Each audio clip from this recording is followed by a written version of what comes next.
Intégral Bourse. Grégoire Favet, Sébastien Coinon sur BFM Business. C'est Fabio Marchetti, comme premier qui nous rejoint, éditorialiste à la Graphique. Fabio, bonjour. Bonjour. On s'intéresse ensemble à un indicateur américain, pas forcément le plus connu dans les grands chiffres américains, et pourtant il est capital, l'indicateur des indices avancés, l'activité économique américaine pour les prochains mois. Là, on sort aujourd'hui plus 0,6%, donc le Conference Board sort ce plus 0,6, c'est un des meilleurs chiffres depuis de longs mois. On peut d'abord rappeler comment il fonctionne, Fabio, d'où il sort ce chiffre. C'est ça, avant de commenter le chiffre du jour, il est important de savoir ce qu'est le Conference Board. Alors le Conference Board, c'est un organisme à but non lucratif, donc comme une association finalement, qui a été fondée en 1916 et qui était là finalement pour permettre à la communauté financière, aux chefs d'entreprise, de se doter d'éléments de tendance.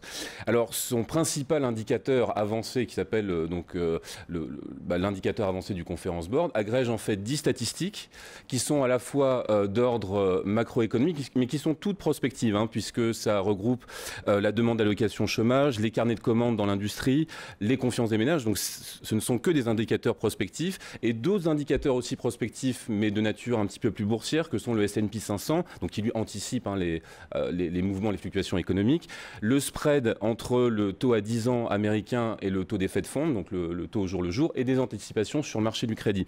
Alors c'est un indicateur qui est utilisé par les économistes généralement pour dresser des tendances à court moyen terme, c'est-à-dire 3 à 6 mois. Et de fait, c'est un indicateur qui est vraiment avancé, puisqu'à la fois qui donne une indication à la fois pour la bourse et l'économie, et on le voit bien en 2001 et 2006, puisque dans le premier cas, en 2001, en fin d'année 2001, justement, l'annonce de la reprise des marchés qui a duré de 2002-2003 jusqu'à 2007 de manière quasiment ininterrompue, s'était traduit justement par un rebond du Conference Board, au même titre qu'en 2006, la surchauffe économique et les subprimes qui étaient qui étaient à moitié dans les cours, commençaient déjà à l'être dans les cours du Conference Board, puisqu'on a observé en fait un déclin du Conference Board dès la fin de l'année 2006. Donc le Leading Economic Index, on le disait en septembre, la plus 0,6, c'est bien, c'est même supérieur aux attentes. Ça veut dire quoi là, que l'économie américaine est clairement en train de se reprendre ? Alors ça va dans le bon sens, mais alors ce qu'on constate, c'est assez drôle, c'est que depuis 2009, en fait, les marchés ont tendance à suranticiper le Conference Board aux États-Unis. Alors c'est lié peut-être aussi au fait que les marchés américains ont bénéficié d'une prime liée aux errements budgétaires finalement côté Europe, qui ont fait fuir énormément de capitaux étrangers, notamment aux États-Unis.